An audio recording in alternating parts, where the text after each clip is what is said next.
La médecine traditionnelle chinoise est très vaste et profonde, liée aux autres dimensions. Par exemple, les méridiens sont invisibles, mais bien réels. On ne peut pas les voir, mais on peut les sentir. L'école taoïste considère le corps humain comme un petit univers. Cet univers est aussi grand que l'univers extérieur. L'équilibre de cet univers est au cœur de la médecine chinoise. L'équilibre entre yin et yang, entre les 5 éléments et les 5 organes. L'équilibre entre l'homme et l'espace-temps. Selon la médecine chinoise, le déséquilibre entraîne la maladie. Retrouver l'équilibre est la clé de la guérison. Aujourd'hui, nous allons découvrir la médecine chinoise avec Patrick Le Drapier, président de l'association Médecine chinoise France. Bonjour Patrick. Bonjour Yves. Et tout d'abord, vous avez écrit une dizaine de livres concernant la médecine chinoise et aussi... Sur la médecine chinoise, et puis je suis l'auteur des dossiers Les secrets de la médecine chinoise qui ont été publiés pendant... Il y a eu 72 numéros mensuels, donc pendant 6 ans, publiés par Santé, Nature, Innovation, où tous les mois je présentais une pathologie, vue et traitée par la médecine occidentale, et également vue et traitée par la médecine chinoise, de manière à ce que le lecteur puisse bien d'abord comprendre ce dont on parlait, la pathologie en question, et savoir comment on pouvait utiliser éventuellement la médecine occidentale et la médecine chinoise. Donc vous avez travaillé sur ce sujet, vous avez étudié la médecine chinoise. Bien sûr, oui, j'ai étudié pendant 20 ans. Un peu plus maintenant, oui, parce qu'on n'arrête jamais en fait, on découvre tous les jours. Donc selon vous, c'est quoi la différence fondamentale entre la médecine chinoise et occidentale? Alors écoutez, pour vous répondre, je vais vous citer un fait simplement. Selon les médecins occidentaux, donc selon les médecins généralistes eux-mêmes, lorsqu'ils reçoivent un patient, ils l'écoutent entre 23 et 85 secondes. Et ils savent exactement ce qu'ils doivent prescrire comme médicament. Ça, en médecine chinoise, c'est absolument impossible. Lorsqu'un patient vient vous voir parce qu'il souffre, parce qu'il est malade, il faut d'abord découvrir la personnalité du patient, quelle est son histoire, la manière dont il vit les troubles physiologiques, etc. Et afin de pouvoir faire un diagnostic, ce qu'on appelle un diagnostic en médecine chinoise différentiel, et d'élaborer un principe de traitement. Et ça, vraiment, pour les thérapeutes très expérimentés, ça prend au minimum 2 heures. Donc vous avez 23 secondes d'un côté, qu'on consacre à un patient malade, et puis au minimum 2 heures de l'autre. Ça, c'est ce qui différencie. La différence. Donc, un, l'autre, c'est un objet, l'autre, c'est un homme. On s'intéresse, voilà. On ne sait même pas si c'est un objet, parce que c'est quand même très étrange, quoi, d'a priori savoir avant que le patient arrive, ou même quand il arrive, qu'il s'assied, savoir ce qu'il a, ce qu'on va lui prescrire.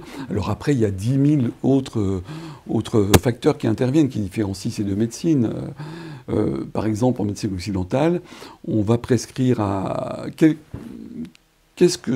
quoi que ce soit que vous soyez, qui que ce soit que vous soyez, jeune, âgé, très âgé, un homme, une femme, amoureux, pas amoureux, déprimé, pas déprimé, obèse, pas obèse, etc. Si vous avez la grippe, on va vous donner, dans le monde entier, qui a recours à la médecine occidentale, on vous donnera les mêmes médicaments. Par exemple, des antidouleurs, des antibiotiques s'il y a une infection bactérienne qui s'ajoute, et puis éventuellement des bronchodilatateurs si vos poumons sont encombrés. Et ça, quel que soit votre âge, quelle que soit votre situation, etc. Alors naturellement, ces médicaments, par exemple, vont vous soulager la douleur, si vous avez une douleur musculaire, ça va aller passer, etc. Vous faire baisser la fièvre, vous dégager un peu les poumons, mais en aucun cas, ça ne soignera la grippe. C'est-à-dire que par an, tous les ans, vous avez, en France, par exemple, avant 2020, vous aviez plusieurs milliers de personnes qui mouraient de la grippe en ayant pris ces médicaments. Mais ils n'avaient plus de douleur, ils n'avaient plus de fièvre, etc. En médecine chinoise, c'est impossible, ça, on ne peut pas concevoir ça. C'est-à-dire qu'on s'adresse, la médecine chinoise a été élaborée scientifiquement pour s'adresser à un seul individu. C'est-à-dire que même en cas de grippe, ce qu'on appelle la grippe, vous n'aurez pas nécessairement les mêmes recommandations thérapeutiques que votre voisin, que votre frère, que votre sœur, etc. Et souvent les Chinois, on dit la médecine occidentale traite les symptômes. Mais la médecine chinoise traite, comment dire, la cause de la maladie et la racine. Absolument, c'est très bien. La racine, les branches, etc. C'est absolument ça. C'est-à-dire que mais ça vient en fait de l'industrie pharmaceutique occidentale, qui est une industrie chimique, issue d'ailleurs pour l'histoire de l'industrie du colorant. C'est étrange, n'est-ce pas? C'est vraiment les chimistes qui faisaient du colorant se sont mis à la fin du 19e siècle à faire des médicaments. Et donc on arrive effectivement, vous avez une douleur, vous avez ce qu'on appelle la grippe, pour reprendre l'exemple de la grippe, puisqu'on approche de l'hiver, etc. Vous avez une douleur musculaire, un peu de fièvre, etc. Vous êtes enrhumé, vous avez le nez un peu bouché. On va pouvoir faire passer ce que vous appelez ces symptômes, ces signes pathologiques, avec un bronchodilatateur, avec un antidouleur, etc. Mais en aucun cas on vous soigne la grippe. Et puis vous allez l'attraper à nouveau, etc. Et vous pouvez même en mourir, puisqu'il y a, dans le monde, selon l'OMS, il y avait quand même entre 290 000 et 600 000 personnes qui mouraient de la grippe avant 2020. Donc c'est pas un petit phénomène, si vous voulez. En médecine chinoise, c'est pas du tout comme ça qu'on va opérer. On va essayer de savoir quel est votre état énergétique, c'est-à-dire quels sont les rapports dans votre corps entre deux notions fondamentales qui s'appellent le yin et le yang, qui sont une déclinaison d'une notion encore plus fondamentale, qui est celle du qi. Et on va essayer de percevoir, de comprendre où se situent les déséquilibres entre ce yin et ce yang dans ce corps. Alors il faudrait expliquer ce que tout ça recouvre, de manière à pouvoir rétablir les équilibres, à vous renforcer. On dirait, comment dirais-je, en physiologie occidentale, on dirait renforcer votre système immunitaire. Hein, voilà, donc c'est la meilleure image. Donc on va essayer de savoir. Et ces déséquilibres ne seront pas les mêmes pour tout le monde. C'est-à-dire vous pouvez très bien avoir un déséquilibre dans du yin-yang des reins, par exemple, qui va provoquer des symptômes douleurs articulaires, douleurs musculaires, éventuellement apparition de fièvre. Et puis chez une autre personne, ça sera un déséquilibre du qi du foie, qui provoquera également les mêmes symptômes. Mais on ne les soignera pas donc de la même manière. Ok. Et par exemple, tout à l'heure, vous parlez justement d'équilibre de yin et yang. C'est comment dire, on peut dire, c'est aussi la différence entre la médecine chinoise et occidentale. Bien sûr, parce qu'on a une vision beaucoup plus large que juste quel virus, quelle maladie lui-même. C'est-à-dire que la médecine chinoise, on pourrait dire que la médecine chinoise est issue de la compréhension qu'ont eue vos ancêtres, les Han, entre 1000 ans avant Jésus-Christ et 3 siècles avant Jésus-Christ, de ce qu'est la vie et de ce qu'est surtout l'état de bonne santé. Et puis surtout, et tout ça a été intégré dans la vision qu'ils ont eue, les premiers scientifiques, on peut parler de science, chinois, de ce qu'est l'univers, comment ils ont compris l'univers. Et ça se résume à la notion de qi. Alors, expliquer le qi, vous pouvez prendre plusieurs traités pour expliquer le qi, il y a de nombreux livres. Mais pour résumer, ils ont compris que dans l'univers, tout était une question de transformation entre la matière et l'énergie. Matière et énergie étant indissociables. Et que tout ce qui composait l'univers, les formes, les matières, les phénomènes, étaient issus d'une transformation de la matière et de l'énergie. Alors, quand on dit tout ce qui se passe dans l'univers, c'est également tout ce qui se passe sur la Terre. Et puis, ils ont rapporté ça au corps humain. Et ils ont compris que tout ce qui se passait dans notre corps humain, c'est une relation avec l'aspect matériel, nos organes, nos muscles, nos cheveux, et l'aspect énergétique qui met en mouvement l'ensemble. Et le qi universel, à notre corps, c'est notre univers. C'est-à-dire comment notre corps assure des fonctions de transformation en permanence. Par exemple, transformer les aliments que nous ingérons pour les transformer en substances nutritives qui vont être utilisées pour produire des énergies, pour produire le fameux yin, le fameux yang, le qi, etc. Et surtout pour permettre à vos organes, à vos entrailles, à vos substances corporelles, pour qu'elles vous permettent, pour que l'ensemble vous permette d'assurer votre vie quotidienne en étant en forme et en bonne santé.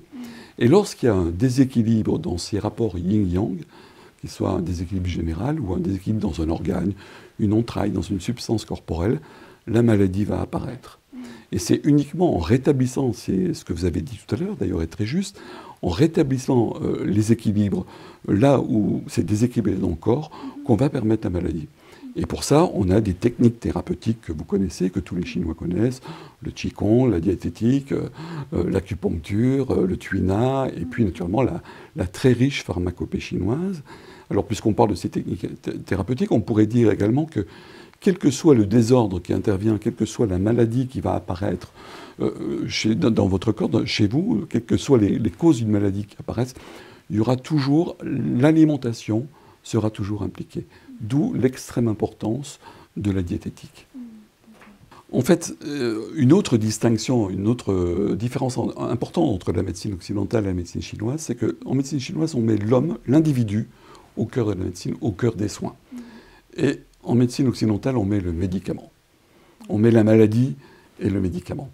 Et ça, ça fait également une grande différence. Donc vous voyez, il y a beaucoup de choses qui différencient ces deux médecines. Et je terminerai sur ce point, à moins que vous me posiez d'autres questions, en disant qu'elles ne sont pas, comment dirais-je, associables. Hein, il est illusoire de penser qu'on pourrait faire une sorte de patchwork entre la médecine chinoise et la médecine occidentale pour avoir une meilleure médecine universelle. Non.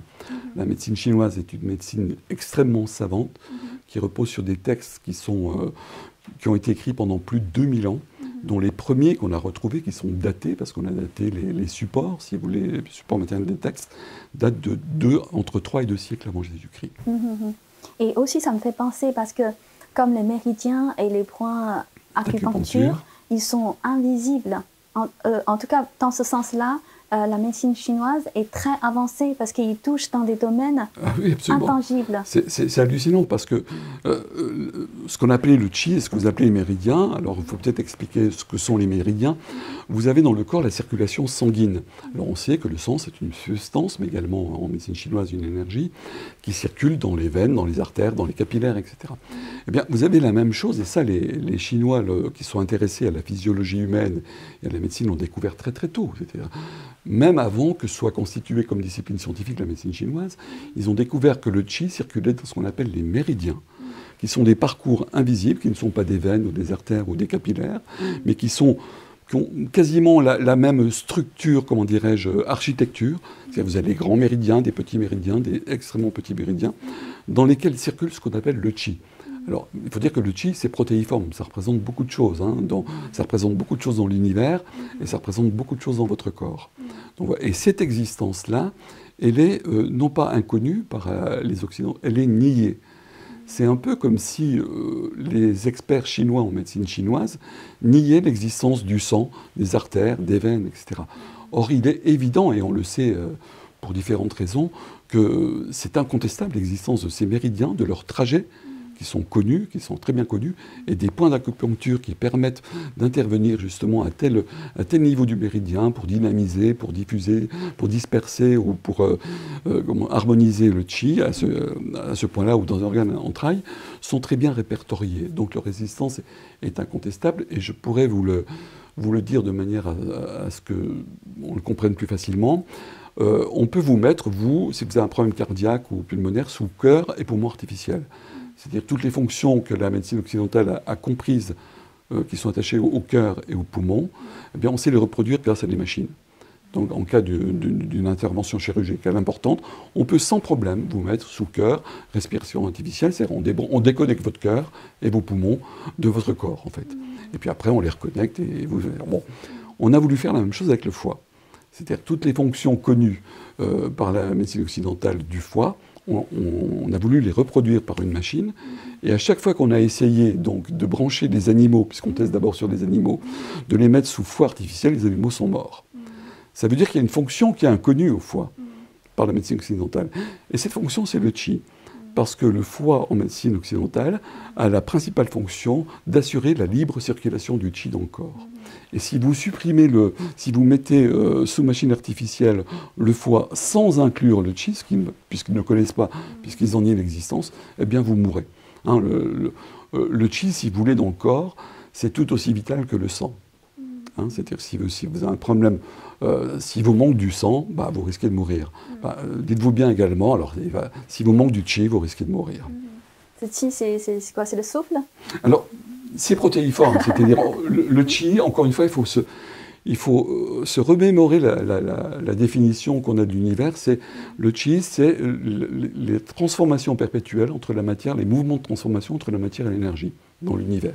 Ce qui va donner les planètes, ce qui va donner les éclairs, les phénomènes, les choses, les êtres, la roche, la pierre, les êtres humains, les femmes, les hommes, etc.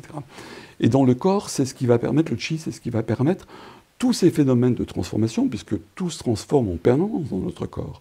Ne serait-ce que par l'air qu'on respire, par les aliments qu'on ingère, tout ça, ce sont des milliards de transformations qui se passent continuellement. Ça, c'est le chi qui le permet. Mais il permet également, si vous voulez, à l'ensemble de nos organes, de nos entrailles, d'assurer leur fonction. Si on appelle ça un vide de chi, on va avoir par exemple un vieillard qui est en fin de vie, qui est très fatigué, etc. On dit qu'il est en vide de chi, par exemple. Il y a d'autres caractéristiques qu'on peut utiliser, mais parlons de ce chi. Donc, si vous êtes donc ce chi qui est votre univers personnel, qui vous permet d'exister comme individu, qui permet à vos organes, vos entrailles, chaque organe, chaque entraille, chaque substance corporelle d'assurer ses fonctions, mais également d'être en relation avec les autres organes, les autres entrailles. Vous l'avez dit tout à l'heure, tout est en relation dans notre corps, absolument tout. Et ce qui assure ces relations, c'est essentiellement le chi. Et tout ce qui se passe dans notre corps, c'est une interrelation incessante entre le yin et le yang pour assurer les transformations nécessaires entre la matière et l'énergie pour que nous puissions vivre en bonne santé et en forme. Est-ce que j'ai bien résumé?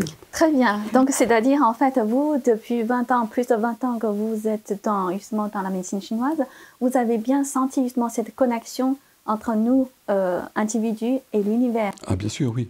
Ça, c'est indispensable. Mais alors, si vous voulez, il est indiscutable que chaque être humain, qui que nous soyons, est sous influence de son environnement.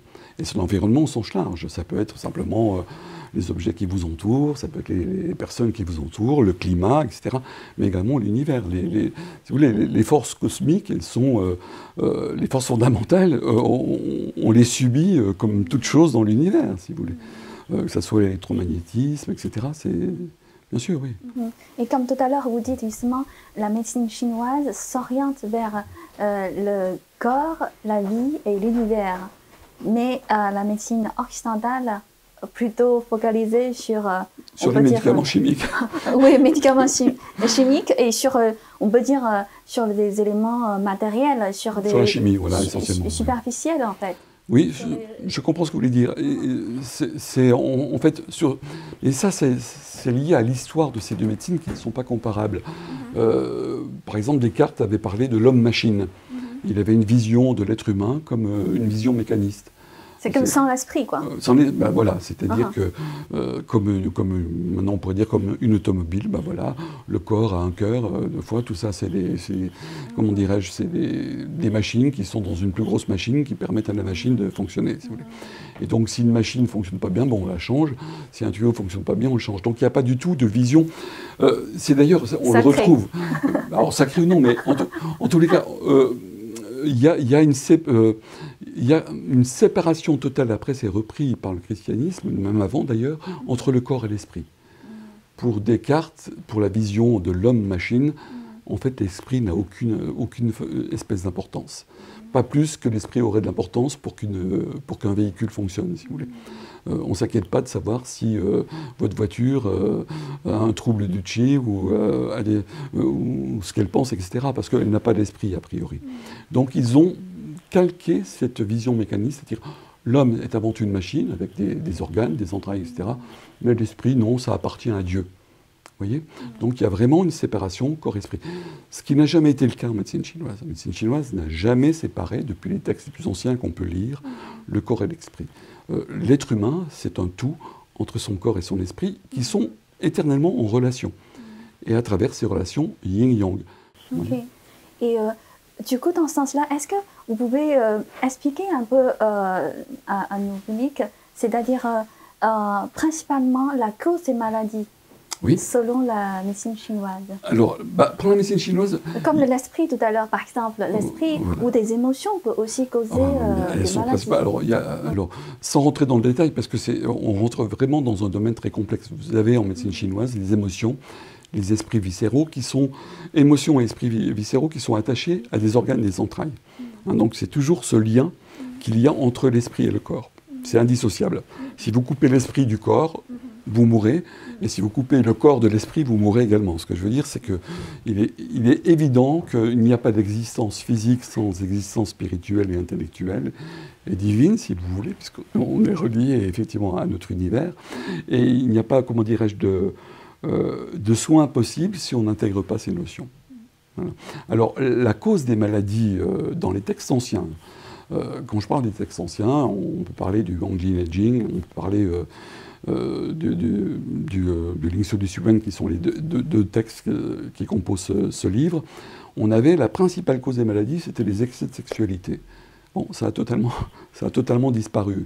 On considère maintenant que les principales causes des maladies en médecine chinoise, c'est les deux principales, c'est l'alimentation, c'est-à-dire la mauvaise alimentation, qui va favoriser un déséquilibre entre le yin et le yang, trop de yin dans le corps ou trop de yang, etc. Et puis le stress. Alors dans ce stress, on met tous les phénomènes psychiques, les émotions dont vous parliez, les esprits viscéraux, etc., qui influent, qui vont avoir une extrême importance sur les organes et les entrailles, donc qui vont en fait favoriser la fonction des organes et des entrailles, par exemple la fonction du foie ou du cœur, ou les défavoriser. Et après, on a une cascade d'événements qui fait que vous allez tomber gravement malade, plus ou moins gravement malade, et puis qu'une maladie comme le diabète, par exemple, va se chroniciser. Alors, c'est un néologisme, parce que le verbe n'existe pas, mais on peut parler de chronicisation d'une maladie. Voilà. Mais il y a les deux principales causes, ça reste quand même l'alimentation et le stress. Or, lorsque vous allez voir votre médecin généraliste, il ne vous parle ni de votre alimentation, d'ailleurs il est incompétent, il ne saurait pas quoi vous dire, et dès que vous lui parlez un peu de problèmes psychologiques, il vous recommande d'aller voir un psychologue, si vous voulez. Donc ces deux notions importantes de l'origine des causes des maladies, des grandes causes des maladies, il y en a d'autres, hein, mais des grandes causes des maladies de médecine chinoise, sont totalement exclues de la médecine occidentale. Comme si ça n'existait pas. Comme si quoi que vous mangiez, c'est pas ça qui vous rendrait malade, vous voyez, parce qu'eux, ils ont des petites pilules chimiques qui vont vous permettre de tout rétablir. Et justement, quand on parle de l'équilibre de yin et yang, et déjà, chaque individu a sa propre nature yin et yang. Alors, j'appelle ça la personnalité énergétique. Ok. Et comment, selon vous, comment on peut savoir est-ce que j'ai la nature de yin ou j'ai la nature de yang? Alors, c'est très simple, c'est pas très simple. Il faut savoir que lorsque l'on est, on est très yang. Un bébé, un nourrisson, un nouveau-né est très yang. Il a beaucoup d'énergie. Il est très yin également. Il a beaucoup de liquide, etc. Mais c'est surtout sa nature yang qui va lui permettre justement d'éliminer ses liquides, ses phlegmes, etc. Et puis quand on meurt, on est très yin. Il n'y a plus que du froid. Hein. Un cadavre, il est froid. Voilà. Donc de toute façon, on va passer d'une phase à une autre. En sachant que lorsqu'on est très jeune, lorsqu'on est nourrisson, on est très yang, mais on est également yin. Hein, c'est-à-dire que la dissociation en médecine chinoise du yin et du yang, c'est la mort. Donc tant qu'on est vivant, on est à la fois yin et yang. Mais une personnalité énergétique, ça veut dire que votre corps, votre physiologie interne, va faire qu'en fonction de ce que vous mangez, en fonction de la manière dont vous gérez vos émotions, vos troubles émotionnels, les contrariétés, les humiliations, le stress, etc., votre corps va produire plus de yin ou plus de yang. Et s'il produit plus de yin, il développera des pathologies, ce qu'on appelle de type yin, donc il faudra les traiter comme étant ces pathologies. Et s'il est de type yang, une personnalité énergétique de type yang, il développera des pathologies de type yang. Donc on devra les traiter en tant que telles, en tant que pathologie de type yang. Alors, ce qui caractérise le yin en médecine chinoise, c'est le yin, si vous voulez, dans l'univers, c'est donc la masse. Le froid, il y a plein de choses qui caractérisent le yin et le yang. Et par exemple, les oppositions, c'est le yang, c'est la chaleur, le yin, c'est le froid, le yang, c'est l'énergie, le yin, c'est la masse, c'est la structure, le yang, c'est l'esprit, le yin, dans le corps, ça va être les tissus musculaires, par exemple, etc. Donc, si vous avez une personnalité énergétique de type yin, généralement, vous avez beaucoup d'embonpoint, vous êtes plutôt apathique, vous avez tendance à développer des pathologies chroniques qu'on ne traite pas, vous n'aimez pas vous mettre en avant dans les groupes, par exemple. Souvent avoir froid. Alors le froid, oui, bien sûr. Et vous, voilà, alors, oui, alors ça c'est une caractéristique, par exemple, du vide de yang d'airain. Vous voyez, parce que voilà. Et si vous êtes une personnalité très yang, très yang, vous êtes ce qu'on appelle un individu sanguin. Hein, c'est toujours très chaud, c'est ça?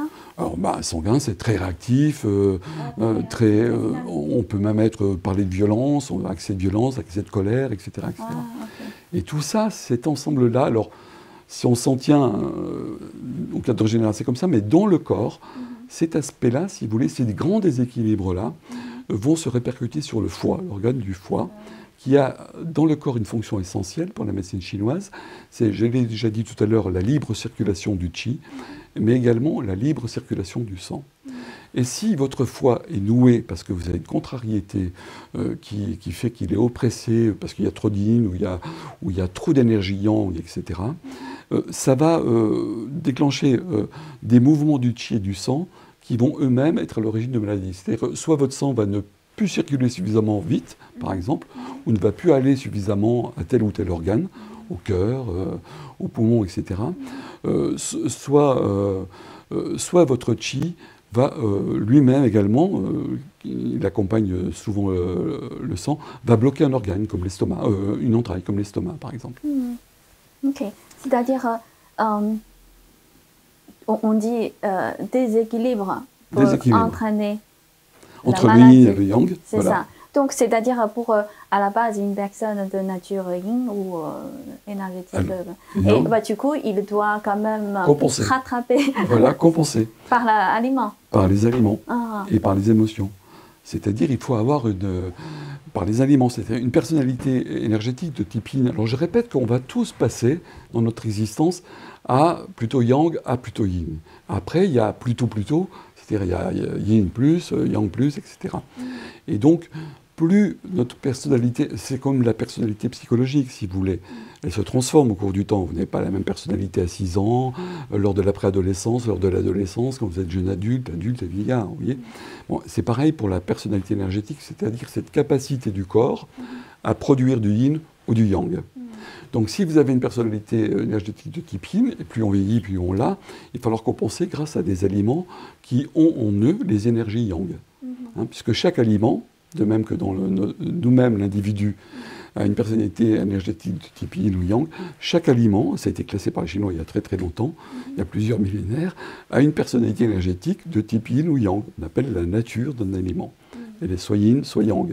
Et donc, si vous ingérez un aliment de nature yin, votre corps va produire prioritairement du yin.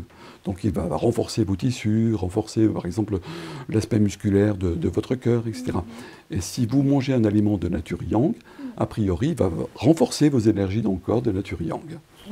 Alors, ce sont des généralités, hein, nous sommes dans ce cadre-là. Justement, comme les aliments ont aussi des natures de yin et yang. Ils n'ont pas que ça, ils ont aussi des saveurs, mais voilà. Oui. Et est-ce que vous pouvez peut-être donner certains exemples? Quel type d'aliments sont de nature yin, certains sont de nature yang?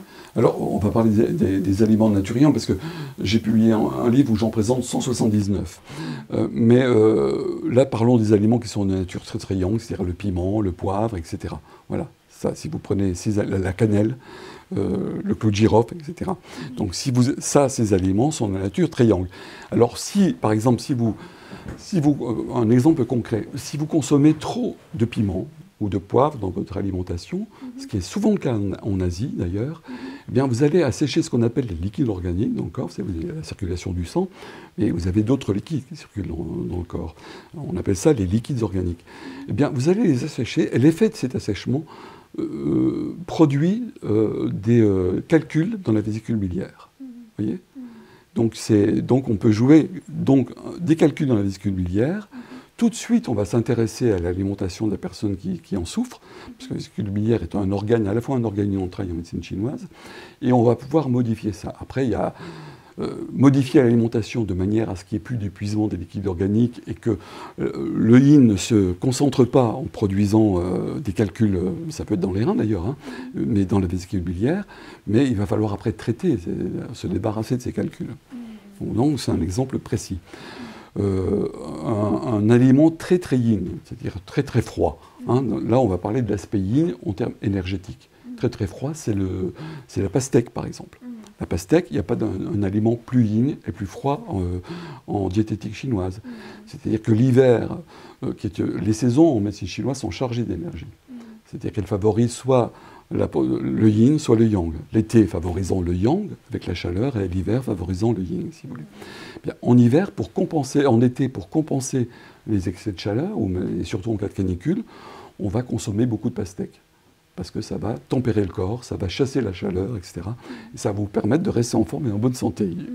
Ok, très bien. En fait, je vais juste donner un petit astuce parce que ça me rappelle, par exemple, les huîtres. Enfin, c'est bientôt de fin d'année. Je sais que les Français aiment bien manger. Je vous parce confirme. Que ça, je suis très français alors. Parce que ça, c'est la nature yin des huîtres.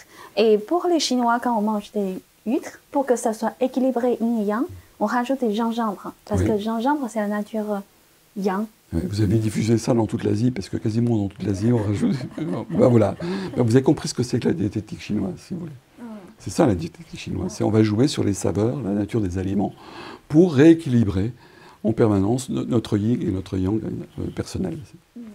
La médecine chinoise, on parle de déjà 5 éléments, et aussi 5 qi, et 5 organes, et 5 entrailles. 5 saveurs. 5 entrailles. Et 5 couleurs. Oui. C'est ça, hein? Oui, absolument. Ça veut dire ça. Alors, quand on parle de ça, on parle surtout, il faut bien comprendre, on parle de ça, hein, c'est incontestable, etc.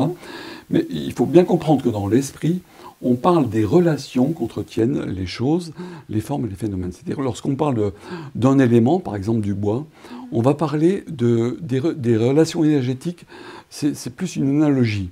C'est-à-dire, pour le bois, par exemple, on l'associe au foie. Et on sait que le foie, c'est un organe qui est très sensible aux énervements, enfin, qui va gérer de la colère. S'il est contrarié, on va avoir des excès de colère. Comme les arbres, comme le bois, les arbres, lorsque du vent souffle, les feuilles bougent. Vous voyez, c'est ce genre d'analogie qui permet de comprendre pourquoi on associe l'arbre au bois, parce qu'on sait que le foie est sensible aux émotions, comme l'arbre est sensible au vent. Déjà, est-ce qu'on peut entrer un peu plus en détail, c'est-à-dire quels sont les 5 éléments, quelle est leur relation avec les 5 organes? Alors, justement, ça nous permet de comprendre, ça nous permet par analogie de mieux comprendre et surtout c'est pédagogique en fait, de mieux assimiler les mouvements énergétiques qui concernent cet organe. On a vu que le foie s'était associé à l'arbre et qu'en fait on avait choisi l'arbre parce que lorsqu'il y a du vent, les branches bougent, etc. Ça perturbe l'arbre, ça peut même le casser. Et bien lorsqu'il y a des perturbations émotionnelles, ça perturbe le foie et ça peut vous tuer. Hein, c'est ça qu'il faut retenir. Ensuite, on a par exemple la rate pancréas, elle est associée à la couleur jaune, à la couleur jaune ou brune de la terre, si vous voulez. C'est parce que ce qui va permettre à la rate pancréas de bien fonctionner. La rate pancréas a une fonction très importante dans le corps, quasiment aussi importante que le cœur ou que le foie. C'est elle qui va permettre d'extraire de nos aliments toutes les substances qui vont produire toutes les énergies et tous les tissus corporels. Et elle est donc associée au riz, au jaune, c'est-à-dire et à l'automne, parce que c'est là où on récolte les aliments qui vont permettre de nous nourrir, de nourrir la rate pancréas, qui, elle, avec l'estomac, elle travaille en couple avec l'estomac, va extraire de ces aliments ce qu'on appelle toutes les substances qui vont permettre de produire le qi, le sang, le yin, le yang, etc. Si vous voulez. Donc on l'a associé à cette couleur-là, parce que c'est la couleur de l'automne, parce que c'est en automne on récolte les aliments, et qu'il ne faut pas oublier de bien s'alimenter pour que notre rate pancréas produise les substances corporelles qui vont permettre de produire les énergies corporelles et les tissus corporels. Le cœur est associé au feu, et puis à l'été, parce que l'association avec ce que vous appelez les éléments, nous on appelle ça entre nous les mouvements énergétiques, parce que c'est plus une question d'énergie en fait, hein, vous comprenez bien. Donc c'est associé à la fois à un mouvement énergétique, ou un élément, mais également à une saison. Parce que les saisons sont porteuses d'énergie. Quand vous avez froid en hiver, vous voyez bien que ce sont les énergies yin, et puis que si vous ne vous réchauffez pas avec du yang, vous pouvez mourir. C'est aussi bête que ça, si vous voulez. Et en été, donc la couleur du cœur, c'est le rouge, et puis c'est l'été. La saison, c'est l'été. Et puis, et le feu. Voilà. Ensuite, vous avez le poumon, c'est le métal, qui est associé au métal. Et ensuite, vous avez les reins qui sont associés à l'eau. Voilà. Alors, l'association du métal pour le poumon, elle est compliquée à comprendre, elle n'est pas très... c'est la seule qui ne soit pas vraiment très pédagogique, parce qu'on ne comprend pas très bien le lien qu'il y a avec le métal et puis le poumon. Autant on peut comprendre entre l'arbre et puis le foie, entre l'été, le feu et le cœur, etc. Entre la terre, les aliments, l'automne et puis la rate pancréas. Le poumon est associé également à la couleur blanche. Et quand on parle de métal chauffé à blanc, en fait. Mais il faut le relier, donc chauffé à blanc, il faut associer ça également parce que le poumon dans le corps en physiologie chinoise a une relation très très importante, bon, avec le cœur naturellement, mais encore plus importante avec les reins. Et les reins qui sont, eux, de l'eau, en bas du corps. Et le poumon, on l'associe au métal qui est forgé par le feu du cœur, si vous voulez. Et ça permet de tempérer les énergies des reins. Vous voyez, on rentre dans la complexité, là, pour vous dire que ce sont de réelles analogies derrière lesquelles se cache beaucoup de complexité. Hein, il ne faut pas les prendre au pied de la lettre.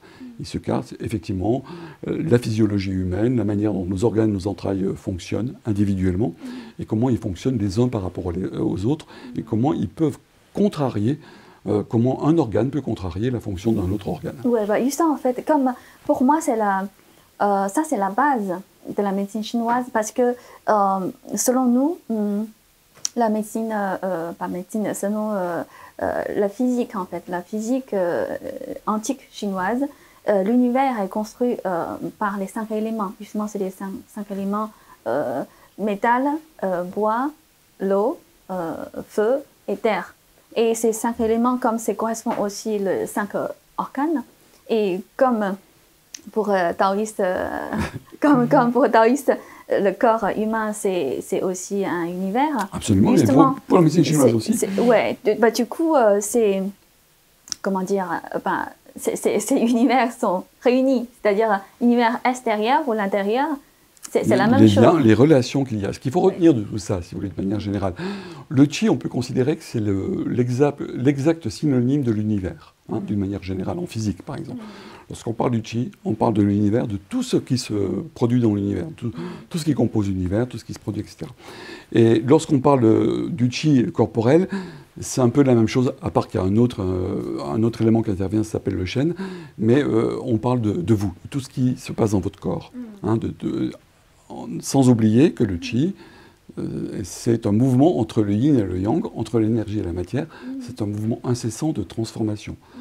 Quand je parle de choses incessantes, il faut bien comprendre que votre sang circule de manière incessante dans votre corps pendant toute votre vie, pendant toute votre existence. Bon, il en est pareil pour le qi. Et si ça s'arrête, ben vous mourrez. Voilà. Justement, quand il y a certains blocages de circulation de qi ou de sang, on peut avoir des maladies. Ah, c'est pas qu'on peut avoir, c'est qu'on... c'est sûrement qu'on va avoir. C'est qu'on a des maladies, oui. Et par exemple, je fais un exemple de tumeur. Tumeur. Oui, tumeur. Et dans la médecine occidentale, si quelqu'un qui a une tumeur, par exemple... Cancéreuse ou non N'importe. Oui. Est-ce qu'en général, pour la médecine occidentale, s'il y a une tumeur, est-ce que pour eux, la première réaction, c'est faire une opération, retirer? Pour les cancers, oui, en tous les cas, oui. C'est principalement. Alors bon, je ne suis pas un expert en cancérologie, si vous voulez, mais principalement, on va extraire. C'est vrai que pour la médecine chinoise, c'est pas du tout ça. On va composer avec, on va essayer de rétablir.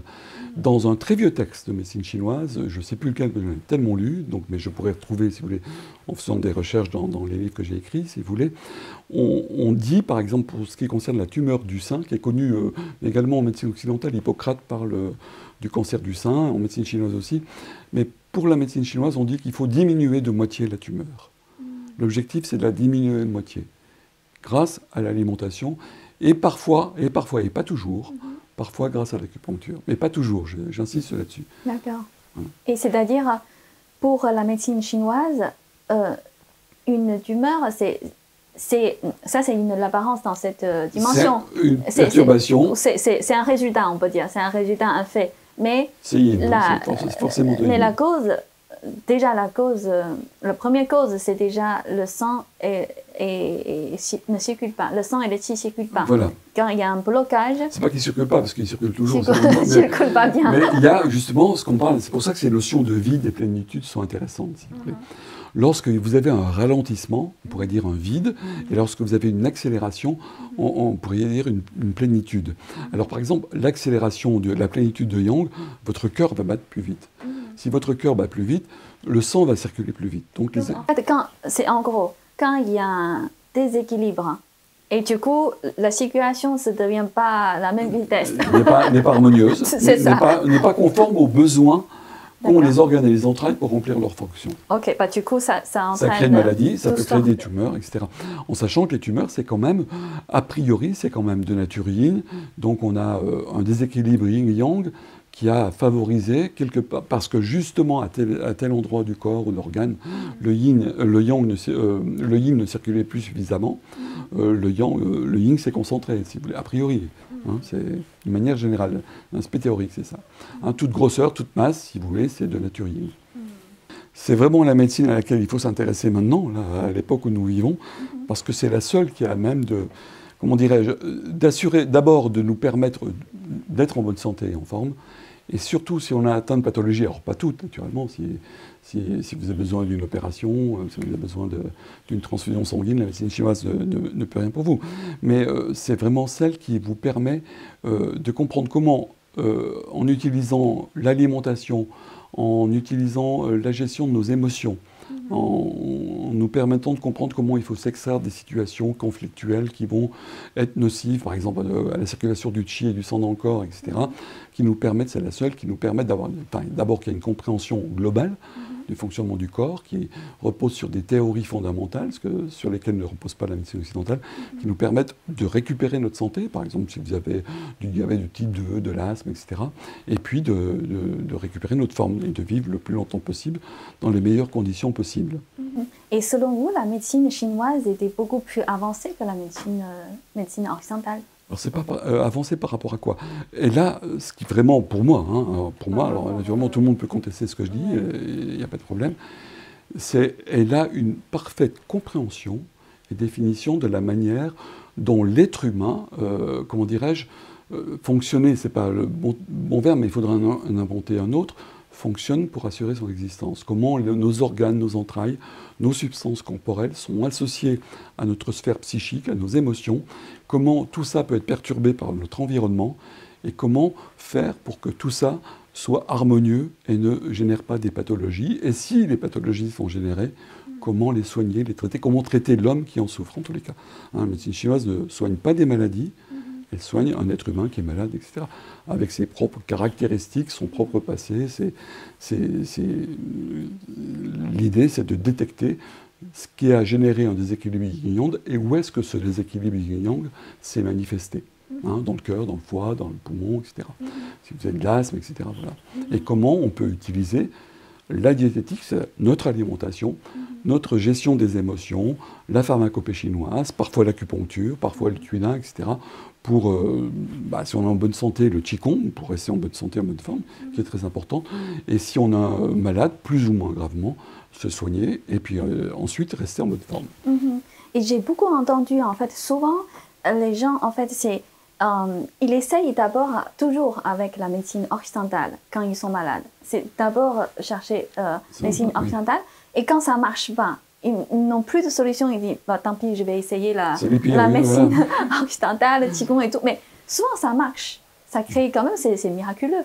Alors, miraculeux, je comprends ce que vous voulez dire, parce que moi-même, lorsque je traite des gens avec l'acupuncture, la pharmacopée chinoise, à chaque fois je me dis c'est incroyable, ça marche. Vous voyez, donc effectivement, il y a quelque chose, c'est difficile de voir que simplement en modifiant, c'est difficile à comprendre, etc., de voir simplement qu'en modifiant un peu son alimentation beaucoup, ou en faisant de l'acupression sur certains points d'acupuncture, ou en utilisant des aiguilles, etc., on va régler des problèmes qu'on traîne parfois depuis des années, et que la médecine occidentale ne nous a pas permis de traiter. Par exemple, l'asthme, j'en parle parce que hier soir, je dînais avec un ami qui a été traité pendant plus de 30 ans avec de l'asthme, avec des médicaments, il a toujours eu son asthme. Je lui ai permis de comprendre comment, avec l'alimentation, etc., il pouvait modifier. Il n'a plus d'asthme. Et hier soir, on discutait, je lui dis, mais alors, quelle leçon tu retiens? Tu es allé voir ton médecin, pendant 20 ans, tu as acheté des médicaments, tu les as mangés, tu as eu toujours de l'asthme, et est-ce qu'il t'a déjà parlé de ton alimentation, du poids que tu avais en trop, qu'il faut perdre, etc. Non, jamais. C'est-à-dire que vraiment, il n'y a que la médecine chinoise qui va permettre de vous renvoyer à ce que vous êtes vous-même. À savoir, les troubles de vos maladies, enfin les origines, les causes de vos maladies sont en vous, dans votre comportement. Quand je parle de comportement, ça peut être comportement alimentaire, comportement psychologique, etc., si vous voulez. Et comment il faut modifier un certain nombre de choses, il faut changer beaucoup de choses, même parfois, pour aller mieux, pour se soigner et pour guérir. Et ça, il n'y a que la médecine chinoise qui le permet. Vraiment. Parce qu'il n'y a pas de dissociation entre le corps et l'esprit, entre les aliments, entre ce qu'on mange, entre l'air qu'on respire, etc., entre nos organes, nos entrailles. Si vous voulez. Il n'y a pas d'un côté des psys qui s'occuperaient uniquement de la sphère psychique et complètement détachés du corps, du foie, alors que séparer, si vous voulez, les forces psychiques du foie, pour la médecine chinoise, c'est une hérésie absolue. Si vous voulez. Vous ne pouvez pas comprendre ce qui se passe dans votre esprit si vous ne comprenez pas comment votre foie fonctionne. Et vous ne pouvez pas comprendre également ce qui se passe dans votre esprit si vous ne comprenez pas comment votre cœur fonctionne. Alors, message 1, c'est une vraie médecine, c'est une médecine savante qui repose sur plus de 3000 ans d'études, de textes, d'écrits, etc. 2, elle est accessible grâce aux gens comme moi qui écrivent des textes, qui écrivent des livres, qui font de la formation. Et 3, elle vous permet vraiment d'abord de mieux comprendre ce que vous êtes vous-même, parce que je veux dire, il y a toujours un aspect mystérieux sur ce que nous sommes. Donc, en tous les cas, elle ne va peut-être pas vous permettre de comprendre totalement ce que vous êtes, mais de mieux vous comprendre, et puis de bien connaître comment votre corps fonctionne, comment vos organes entrailles, votre substance corporelle fonctionne, et comment ces fonctionnements, encore une fois, je n'aime pas ces termes fonctionnement, mais je n'ai pas trouvé de nouveaux mots, comment ils peuvent être à l'origine de déséquilibres yin-yang. Déjà, comprendre ce que c'est que le qi, le yin et le yang, et les énergies qui circulent dans votre corps. Vous avez parlé des méridiens tout à l'heure. Ça, déjà, c'est une grande avancée vers la compréhension de ce que vous êtes, après le qigong, etc. Et ça va vous permettre, avec des modifications dans votre vie quotidienne, qui peuvent être des modifications alimentaires, des modifications émotionnelles, c'est important, c'est-à-dire un conflit que vous n'arrivez pas à régler avec quelqu'un, vous allez comprendre comment il faut le régler, pourquoi il faut le régler, pourquoi c'est important. Les gens coléreux, par exemple, vous avez un grand médecin chinois du 7e siècle après Jésus-Christ qui explique que c'est simple, il faut choisir entre la colère et la santé. Vous voyez, donc il y a des choses comme ça, il y a des petites évidences donc, qui vous permettent vraiment de, non seulement, si vous êtes malade, de vous soigner, mais surtout de ne pas tomber malade et de ne pas rendre malade votre entourage. Voilà, donc on peut le faire. Nous, on a lancé une formation. Donc ils peuvent également s'inscrire à cette formation que j'espère que vous allez suivre. Donc vous allez en fait lancer une formation pour les gens qui veulent apprendre à approfondir leur connaissance. Voilà, tout ce qu'on a vu là en détail, si vous voulez, chaque aspect de ce qu'on a vu, on peut en faire un traité. Donc l'idée, c'est de bien comprendre ce qu'est la médecine chinoise, alors déjà pour soi, puis ensuite pour ceux qui veulent la pratiquer, comme thérapeute par exemple, etc. Donc il y a cette formation. Et puis ce qu'on peut faire, c'est pour ceux qui s'intéressent mais qui ne veulent pas aller jusqu'à la formation, c'est s'ils s'inscrivent sur notre site, c'est leur envoyer à la fin des vidéos. Par exemple, on pourrait leur envoyer deux recettes de décoction puisqu'on approche de l'hiver, en expliquant en quoi elles leur permettraient de ne pas attraper le rhume et la grippe, et de quoi elles sont composées, de présenter les aliments. Ok, bah justement, je vais mettre le lien de ce site, enfin le site YouTube, voilà. Et aussi le formulaire à remplir pour obtenir. Voilà, donc le formulaire il est très simple, il y a simplement votre nom, votre prénom, votre adresse email, et puis je consens le règlement, enfin les obligations légales, etc. Et dès que vous avez rempli ce formulaire, vous recevrez, par exemple, pour cette première vidéo, 2 décoctions à faire pour passer un hiver tranquille, avec une explication. Okay. Donc on pourrait faire ça, et puis on pourrait faire ça à chaque vidéo.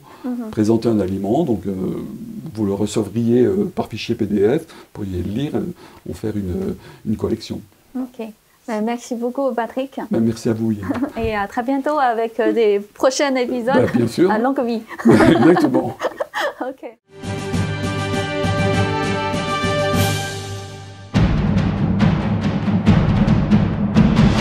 Un spectacle qui compte vraiment. Pour chacun d'entre nous.